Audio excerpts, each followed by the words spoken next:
Welcome to episode 17 of Descent into the Wormhole, where we discuss everything from ancient civilization to modern day social issues and everything in between. I'm Les. And I'm Stevie J, and today we're going to be having a bit of a funny look at where things first came from. So who had the idea to try that thing for the first time? So grab your coffee. Maybe don't take a sip when we're bringing these up because you may spit it out. Set the cruise control if you're driving, and let's get into this one.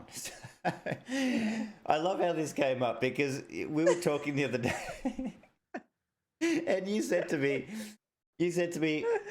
who decided that it was a good idea to milk a cow for the first time and drink the milk? And I was like, maybe they were a pervert. I think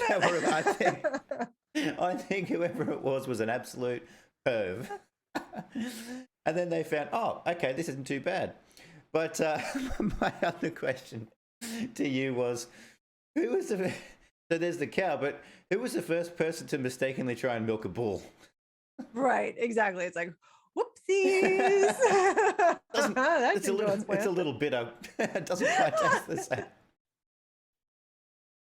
He's very angry. I don't understand why. Very, very angry. Well, he was very angry and then he was very happy. Calm down eventually. Well, you gotta wonder, right? Because we kind of just accept the fact that we milk cows and we drink that milk. We also accept the fact that we're told, like, why can't we drink cat's milk? Why can't grown adults drink human milk? Right. Yeah. Like we're told it's only cows and like maybe goats for cheese. Yeah. Why is it that these animals are the ones that looked so appealing to that first person, and B, why is it the sacred animal that we're only allowed to drink from that animal? Is maybe there's a religious tie, I don't know, but at the same time, why are we told that it is so good for us? Wow, that's a bloody good question, because I feel like the milk that you buy at the shops in a lot of ways isn't good for us. Like, No. I had a mate of mine who said to me, I'm gonna try and lose some weight. I'm gonna try and trim down, like I want to get that 6-pack. And I'm like, awesome, good on you. And he's like, yeah, I feel like it's what I eat and drink that's the problem. I'm like, awesome, buddy, go for it. Yep. I'm way behind you here. Like, you can do it. And then he turned around and grabbed a 2-liter carton of milk and drank the whole thing.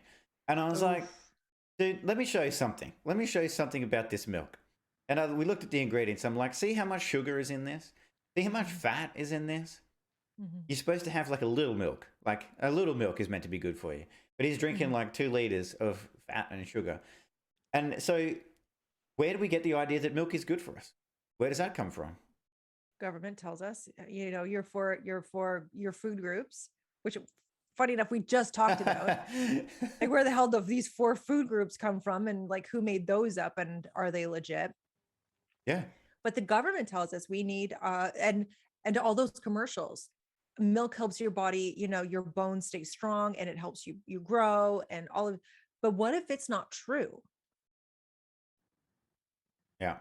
What if I only want to eat a plant-based diet, which I don't, but what if I do? Like, there's plenty of people that do. Like, are they deficient in something because they don't drink milk? Probably not. I'm sure they're doing fine, and they're probably feeling better than majority of the people roaming around the earth. Mm-hmm.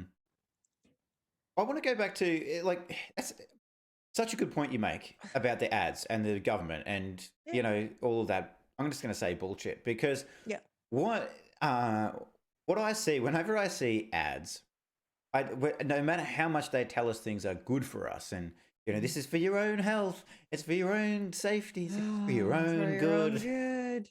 I see that all as bullshit. And what I do see, though, is we want to sell you this so we can make lots of money. Are we good? Are we good? But back to your point you brought up before about why don't we drink human milk? Because when we're babies, we do. Mm-hmm. And, a lot of I've sort of seen this to an extent objectively, that babies who are breastfed for longer have stronger immune systems, better, more well prepared for life in a health sense. Mm-hmm. So, yeah, like why don't we keep drinking that, or why don't we bottle it and then drink that if it's so good Mhm, for us? If there's so many nutrients in it, and it's a natural thing, like it's mhm. something that's naturally produced. It doesn't go through a factory. It doesn't, Right. go through any of that. It doesn't. There's no ads Right. for it. But That's right. why not bottle that and sell that? Yet we're drinking the milk that comes from other animals. Or, Mhm. and yeah, why the cow? Like, what about monkeys? What they do wrong? Can't we drink monkey milk? Yeah, Is well, it- exactly. And the thing is, it has to be put through the process. When I was growing up, we lived across the street from a farm, and that's where we got our milk and eggs from. And the milk was directly like it had like the cream on top. It was the thickest of the thickest milk. That's what we had because it was across the street. It was free. yeah. So that's what we had. And when then all of a sudden they got slapped, I guess the government found out that they were, selling and giving away their milk. Government said absolutely not. So they said we can't sell to you anymore. So sorry. So we had to go to store bought, and it took years for me to accept the texture, the taste, the everything because of the process that it went through. Mm-hmm. Things are Yeah. taken out, things are added in. And here's the thing, if it is so good for us, why are we taking things out and adding things in? Well, On a base level, why isn't it good enough? yeah, exactly. Exactly. Well, and that's just it. If they never did that, if they never did any of the processing and everything, we wouldn't know any different. So No, we wouldn't. just put the milk in a jar and give it to us as it comes out of the cow, and we would have never Hmm. known any different. Right.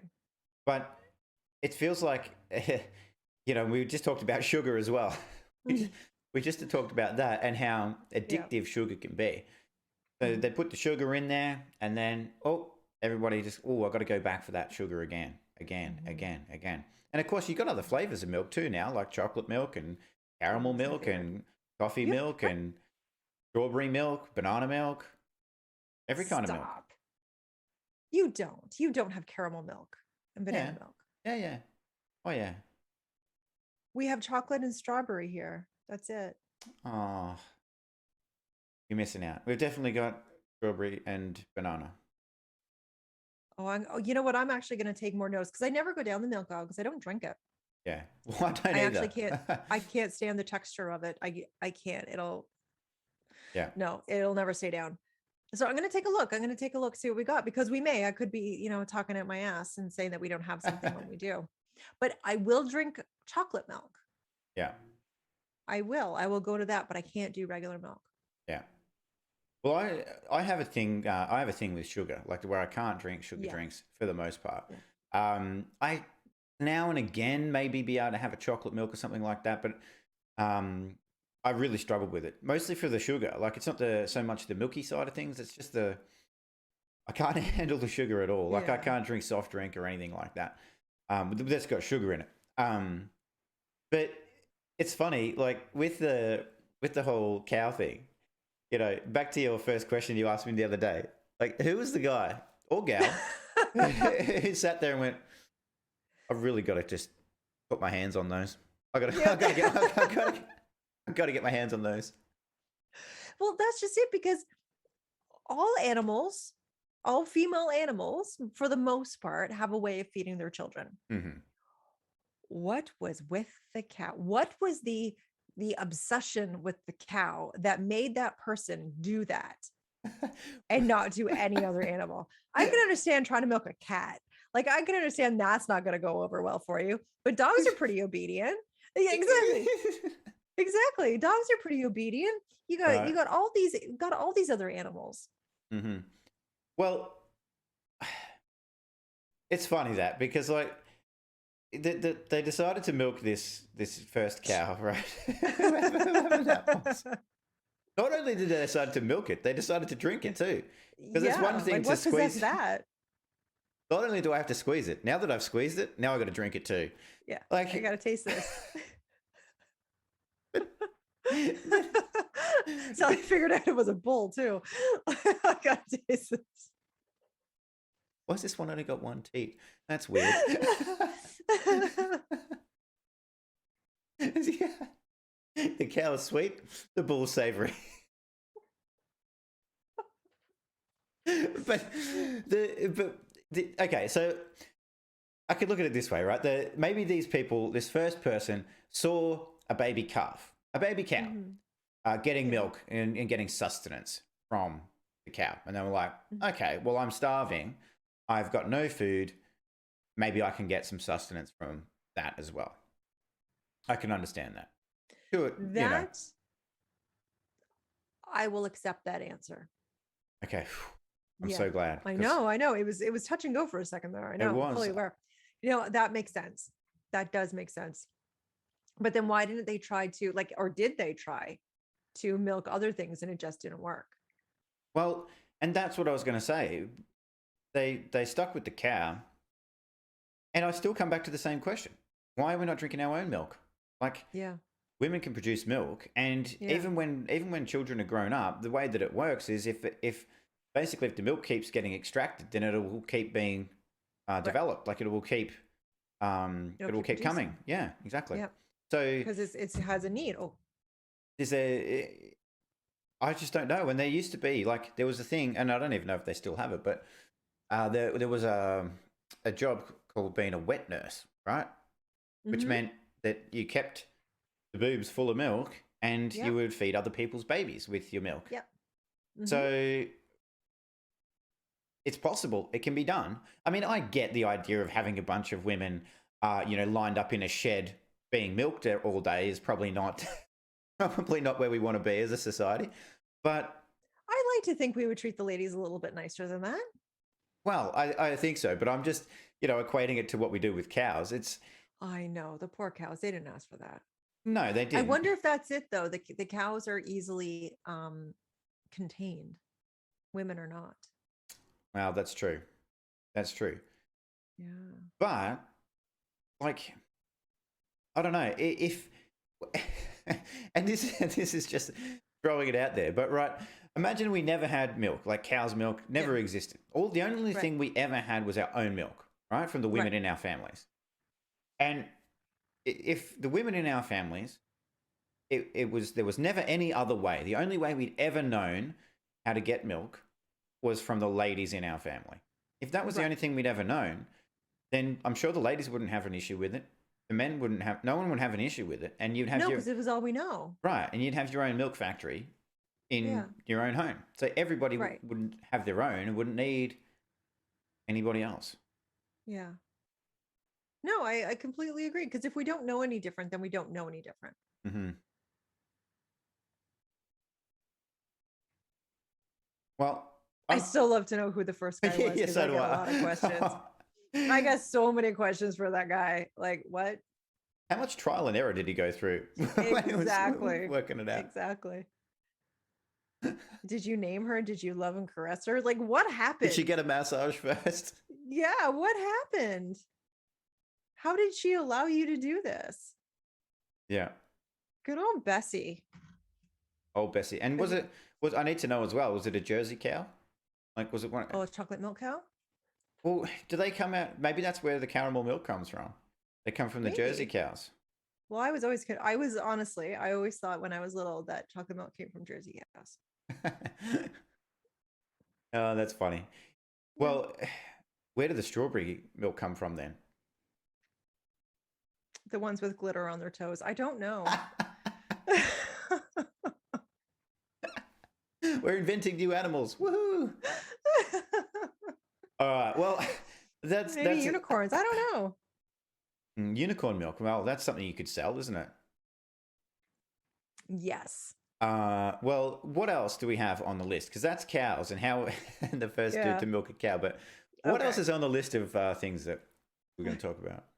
The first guy to eat cottage cheese must have had a hard time convincing others that they can eat cottage cheese. Well, these are all the things you don't think of, aren't they? Who was the first person to do that? And what did they go through? What was the journey? What was the mental journey that they went on?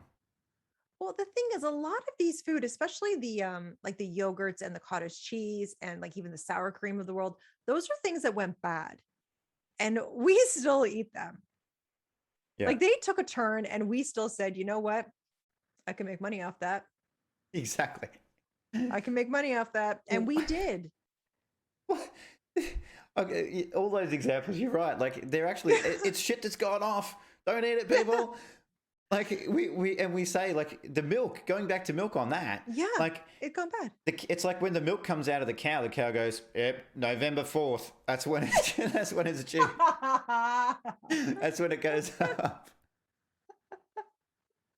And the thing is, it really does. It's like you can't go much past that date because it turns fast. It's almost like overnight. It's like it's in there saying, "Okay, boys, we're ready to go sour in about 3 hours. Pack your bags." Yeah, that's right. So like,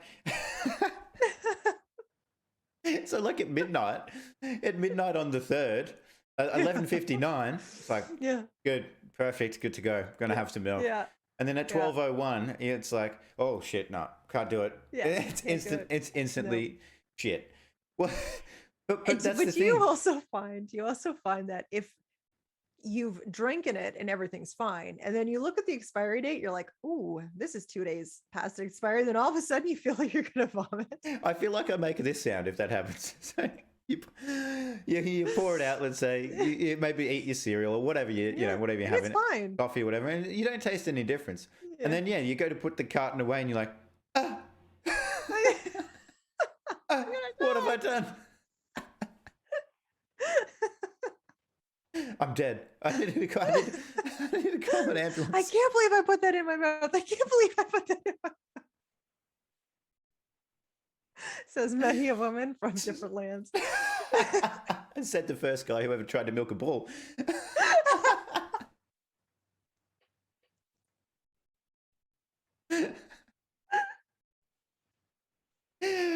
I feel like that was instantly sour. There's no date on that.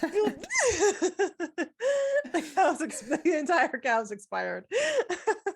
And all the bull said in that case was, gotcha. Thanks for the reach around, buddy. Thanks for the reach around. Well, on the things going sour though, okay, so I get it. Okay, let's just put it out there. I'll try most things once. Okay, like most things. So I get it. People tried it for the first time. They're like, all right, it looks like it's gone kind of weird, but we'll try it, right? When it tasted like shit, and then they ended up, sick for 3 days. What was going through their mind when they did it again? That's what I want to know. It's a really good question. Because if something makes me sick, like I definitely have foods that I can no longer eat because it did not end well. That meal did not end well for me. Exactly. I can never eat it again. Yeah. And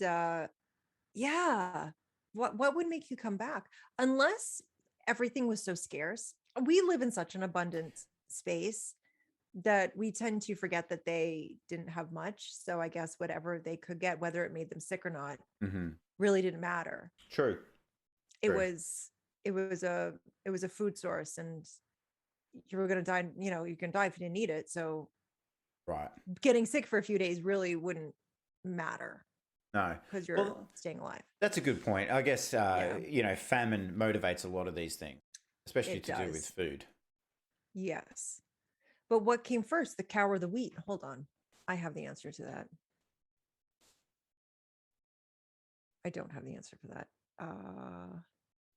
The demand for milk grew exponentially between 1840 and the 1920s.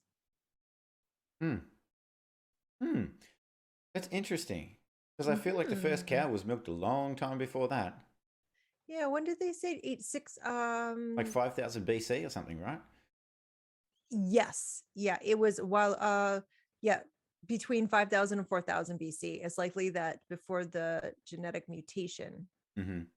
Yes. Okay. That makes sense. So it's been a while. It's definitely been a while. But then they said the germ-infested milk in the 1920s caused a lot of foodborne illnesses. So there you beg the extra question. Okay, so it's the 1920s and they're still roaming around with this milk. It was the roaring 20s, like the common, everything was bouncing back. Yeah. and yet they had this sick milk, and yet they still produced it. Mm-hmm. Why? Who owns the government regulatory body for milk? Well, I feel like, well, for me here, we have what is it called?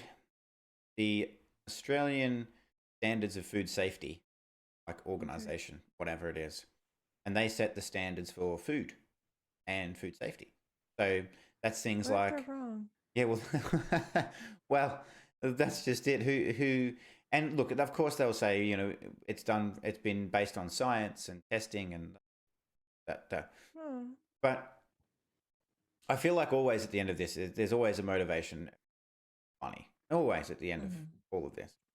So they look at these things and they go, how can we make money off it? Or if we're already making money, how can we make more money off it? So, yeah. But that's a really big time gap for me. 5,000 BC to, like 1840 or whatever. Yeah. Like, that's a huge, huge time gap for it to not be a huge deal and then it take off from there. Yeah, it took off between that. What happened? Were cows in less supply? Maybe. Yeah. Maybe cows were not as readily available. I don't know. That's a really interesting question, though. Such a huge gap. And yeah, like if it wasn't serving us well, then like it was making people sick, then why? Then scrap it. Yeah, just scrap it. I'll say it again. Go back to human milk. Yep.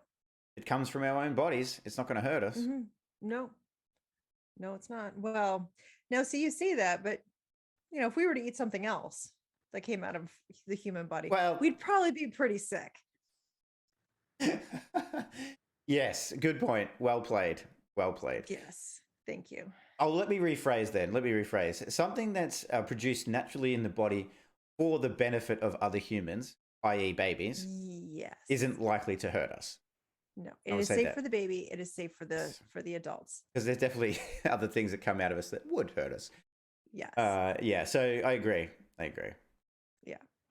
So moving on to things that we put in our mouths that is questionable. The first person to try caviar.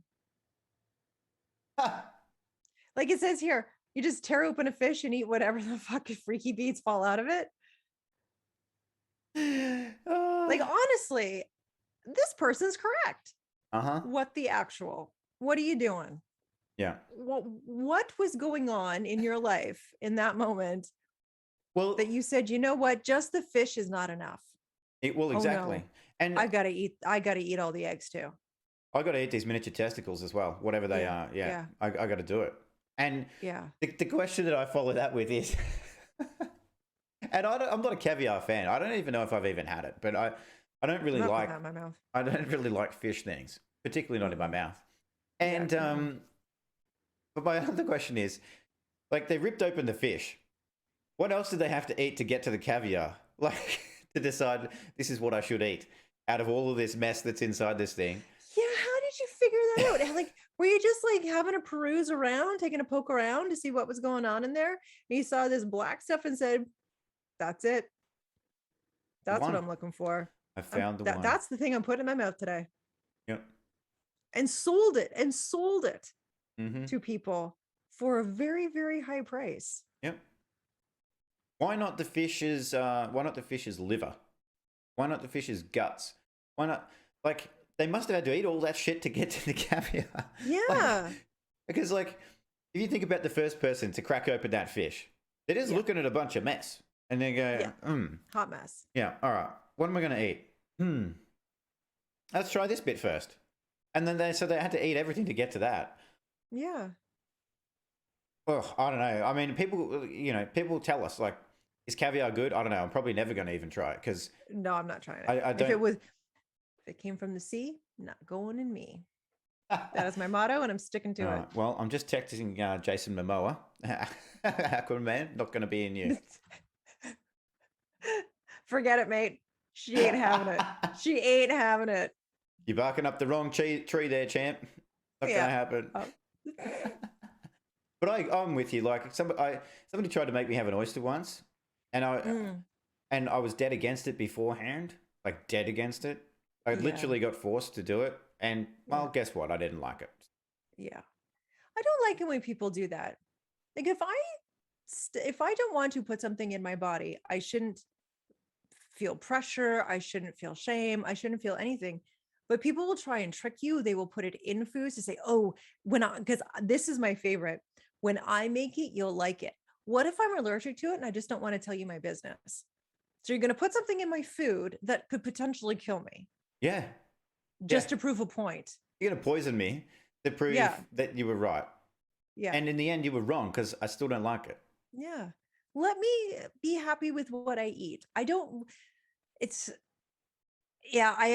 had a friend do that once. It was, she was really, really pushing me on like this fish dish. I said, please stop with the fish. I'm not having it. I'm not having it.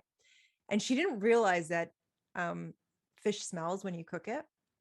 And she put it in like a lasagna or something. Oh. And I'm like, I'm not eating that. She's like, why? It's just lasagna. I'm like, yeah, like fish lasagna or something. I'm like, I can smell it.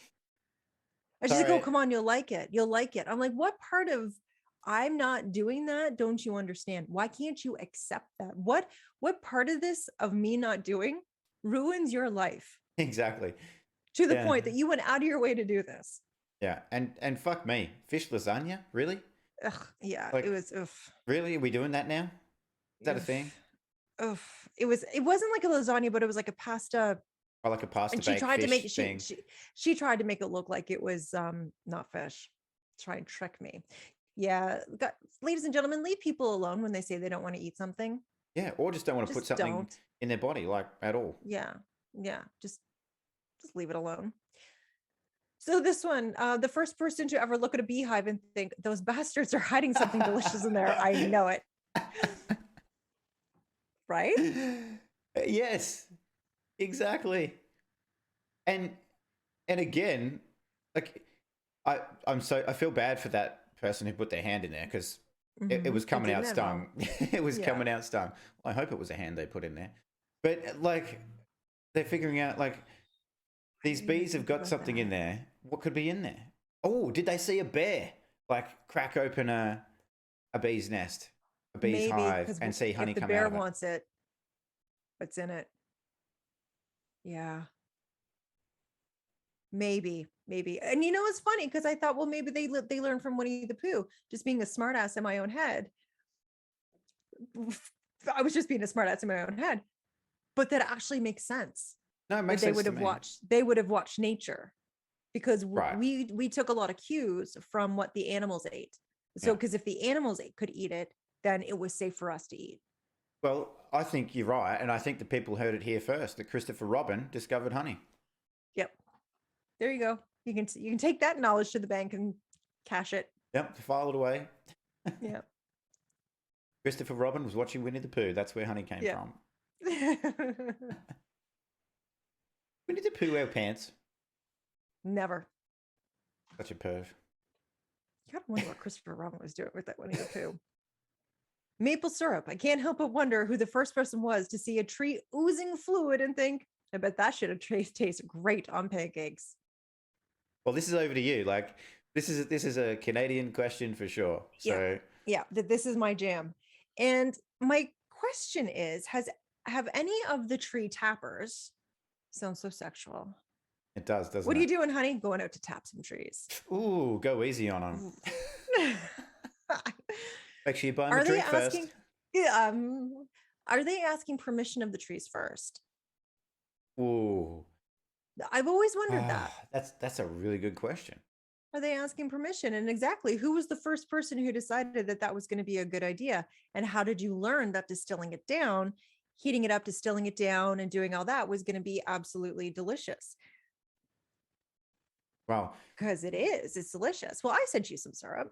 Yeah. You liked it? Yeah, it's so good, so delicious. And it's definitely better than the maple syrup we've got here. That's, you know, it's not from the motherland, you know, of maple syrup. So, no, it was bloody delicious. And I feel like that's a really good question. And I've just had this image, like as soon as you said this one, I just had an image of a bunch of dudes out there licking trees. Like,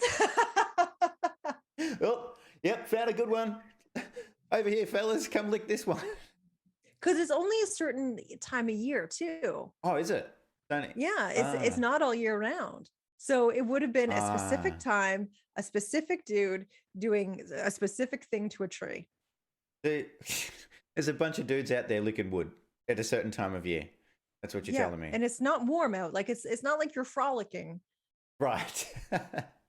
Did they cut one down and it was there like you almost wonder like it would have been an accidental find. Were they cutting Yes. trees down for something and then it was at that perfect time of year and the syrup was in there and they got it in their hands and accidentally put it in their mouth or something, like accidentally Yes. like it got in their mouth? Well, I was just going to say, maybe, possibly, on that same sort of vein of thinking, like maybe because the tree loppers out there, like they chop the trees down, piece at a time. Maybe when one of them cut a piece down, the tree gave him a little money shot and like got a bit of maple syrup on the lip, and they were like, "Fuck, that's delicious. Yeah. Let's bottle this shit and make money off it." Yeah, I know what I can do with this. Hmm? It's a billion-dollar industry. Mm-hmm.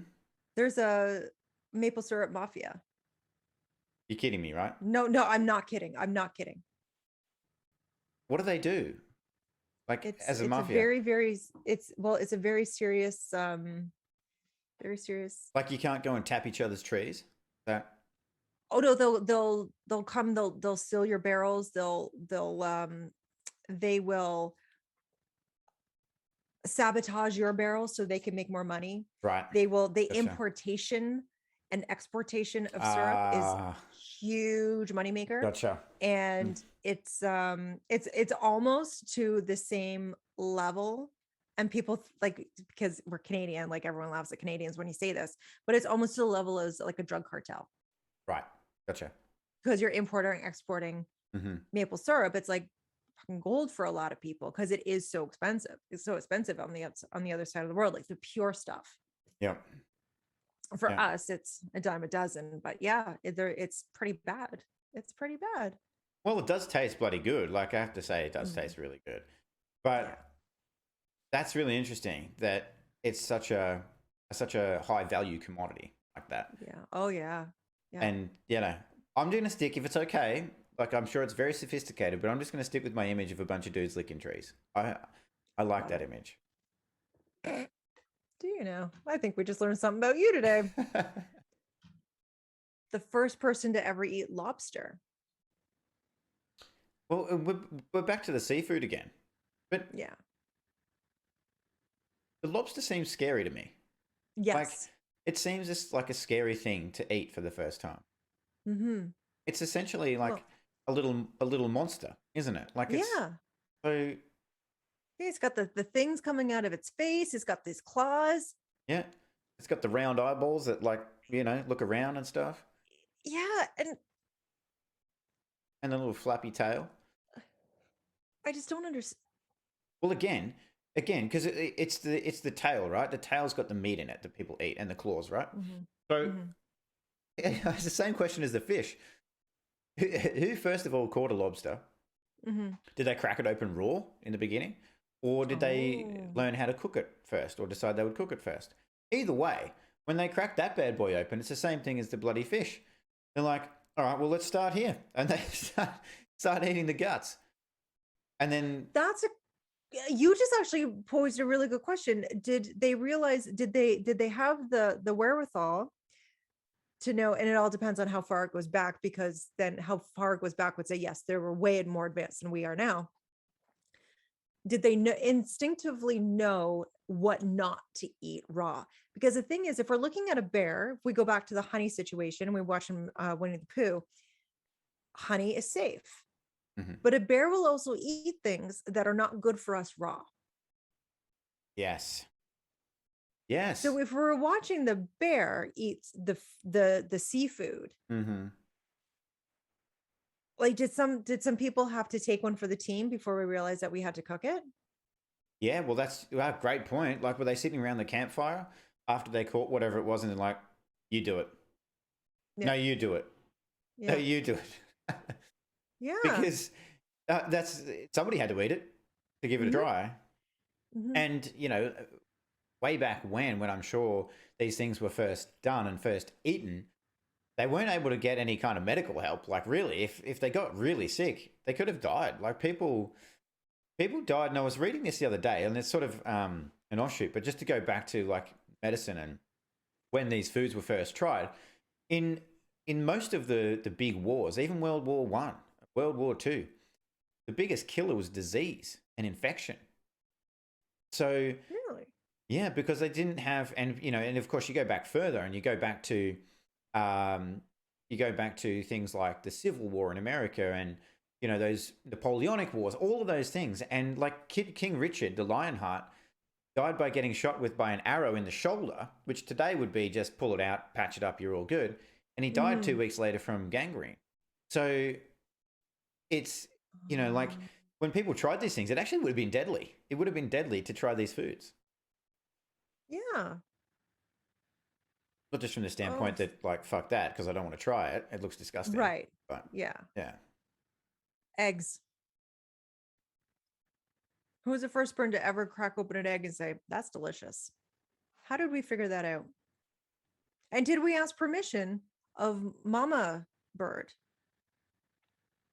Well, eggs. That's an interesting one, because I feel like there's a bit of effort there too. Like, like there's a bit of discovery to be done there. Mm-hmm. Did one fall on the ground? Like, let's just go with a chicken. Did a chicken Yeah. like drop one on the ground and it cracked, and somebody just, I don't know, licked it, picked it up, and how does that But they taste thought like process shit happen?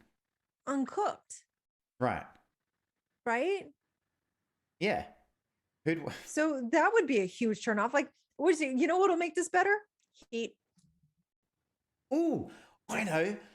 Maybe it originated here in my home country, out in the outback where it's like 60 degrees, 70 degrees in the heat, in the sun. Mm-hmm. Maybe, just maybe, an egg cracked on a rock and the And sun it cooked. cooked it, and then someone went, "Man, I'm going to eat that. That's Which begs delicious." again the question, why are we putting things in our mouths that really don't belong there?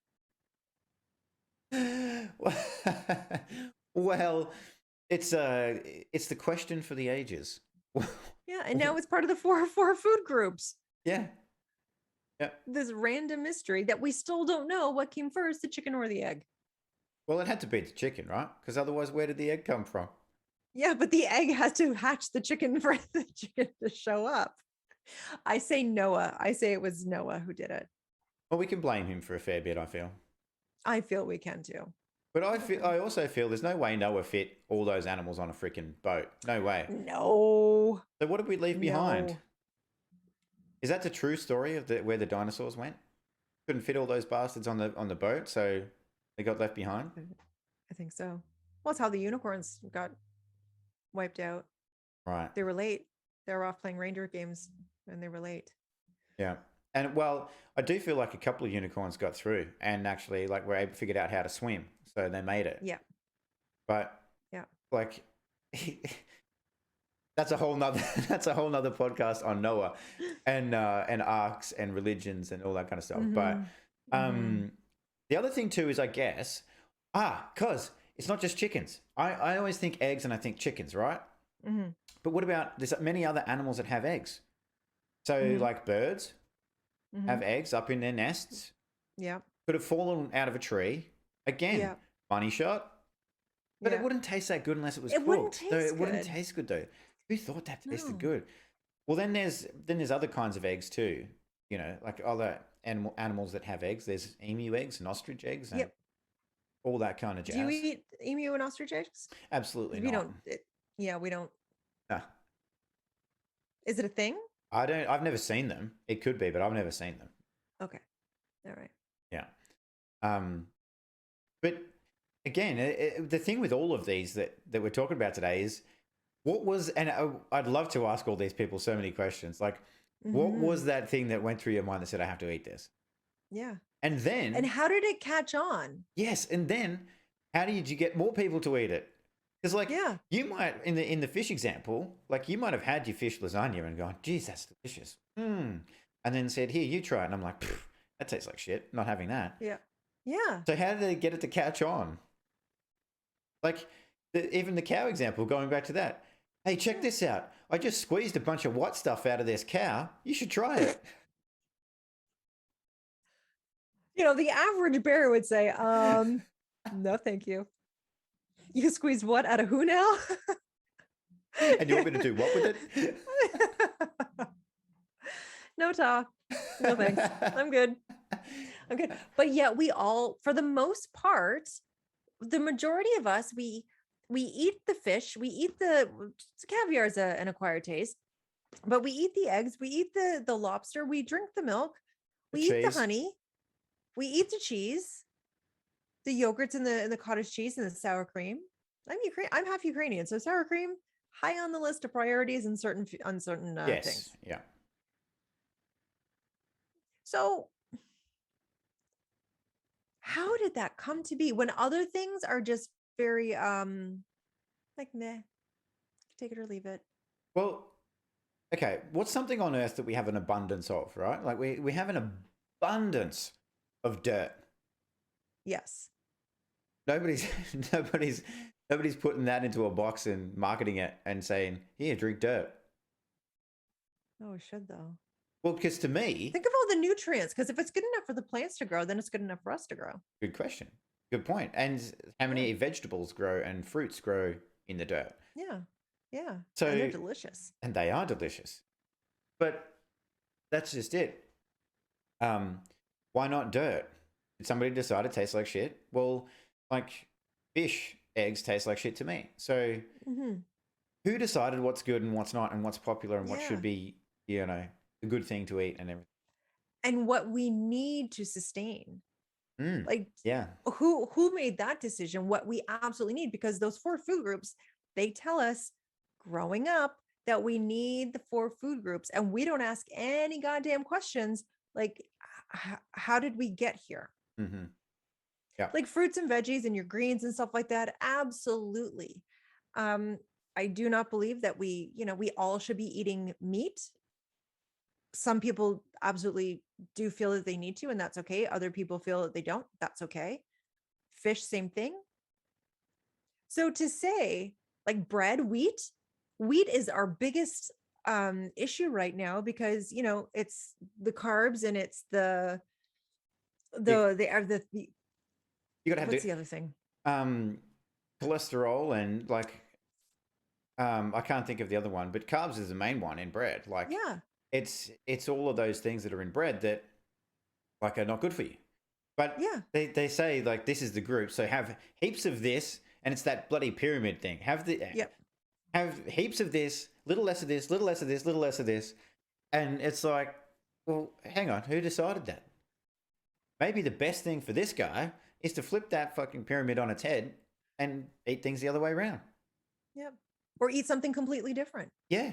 Yep. And what if you do just want to do fruit and rice? Yes, exactly. Well, it's not too different from what I actually eat, but yes, I know.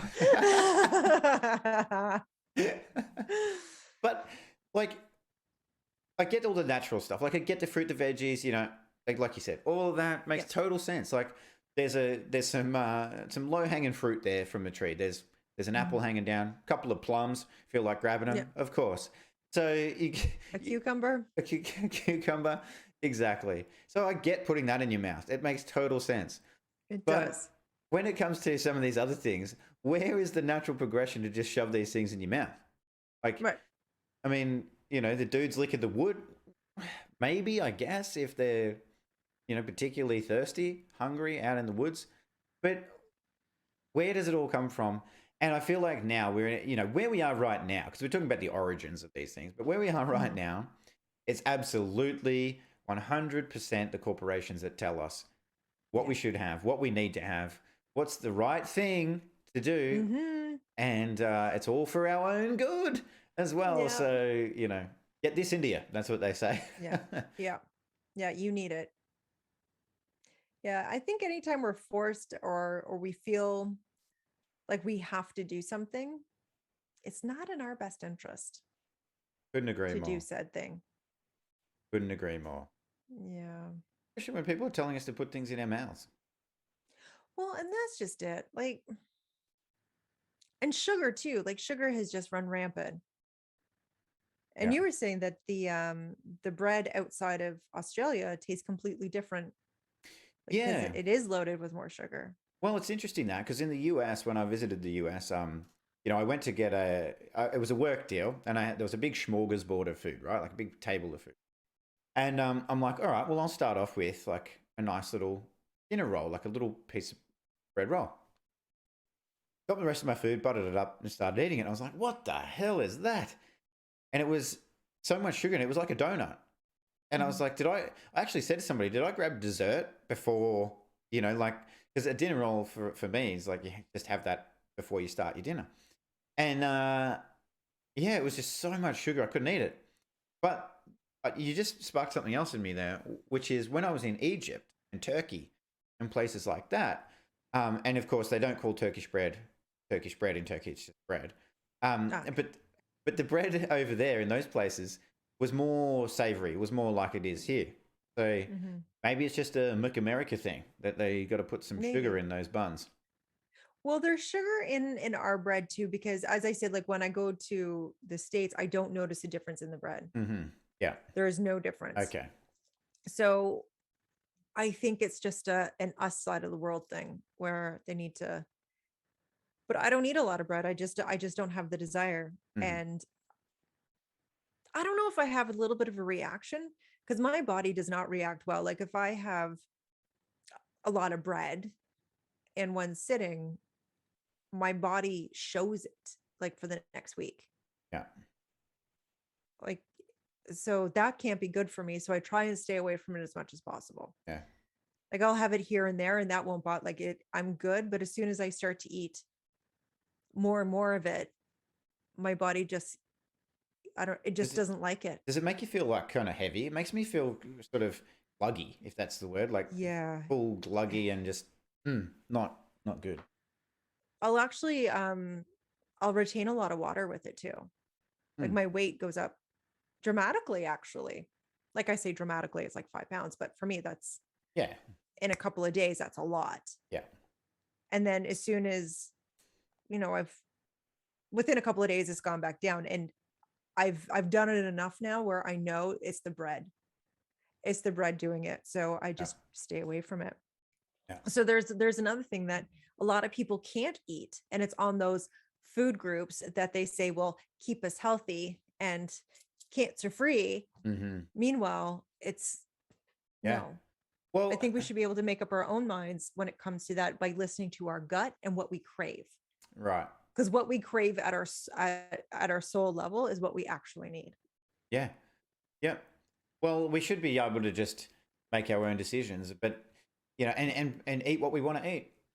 Yep. And I mean, I would never tell anybody else, don't eat caviar, don't eat lobster, don't eat any of No, have at it. Go for it, like drink maple syrup by the bottle if you want to. Yeah. But like in terms of some of those things, I don't want anybody telling me to eat them either. You know what I mean? Like that really is annoying. Just don't. Please, just stop. Yeah. Because if I don't want it, I don't want it. Yeah. And I can decide what's good for me. Not Joe Blow down the street, not the government, I can figure it out. Yeah. So, yeah. Well, I feel like we're coming towards the end. We've It's been a great chat again. Oh. So much fun. But was there any other ones or any other thing you wanted to mention before we finish up? No. Popcorn confuses me. Like, how'd we get there? Well, I feel like we can go back to my home country again, because maybe somebody just dropped some corn kernels on a hot rock and they popped off, and when they went, wow, there's only one thing that I could possibly do in this universe right now, and that is put that shit in my mouth. That is the only thing I could possibly do. And it was good. Well, great discussion. It was so nice to talk about this, and thank you for raising this topic, because such a laugh, such a good time as always. Well, thank you for accepting my questions as they come out of my face, because it's not the first time that I've asked that. And it sparked like a week-long conversation. Well, it's a deep thought, right? And it's a deep thought. And I Yeah. apologize that my first thought with the cow went to who was the guy who tried the bull? Hey, we all have our specialty, and that's yours. Exactly. All right. Well, I hope everyone's enjoyed. Have a great day, night, or afternoon, everybody. And yeah, see you next time.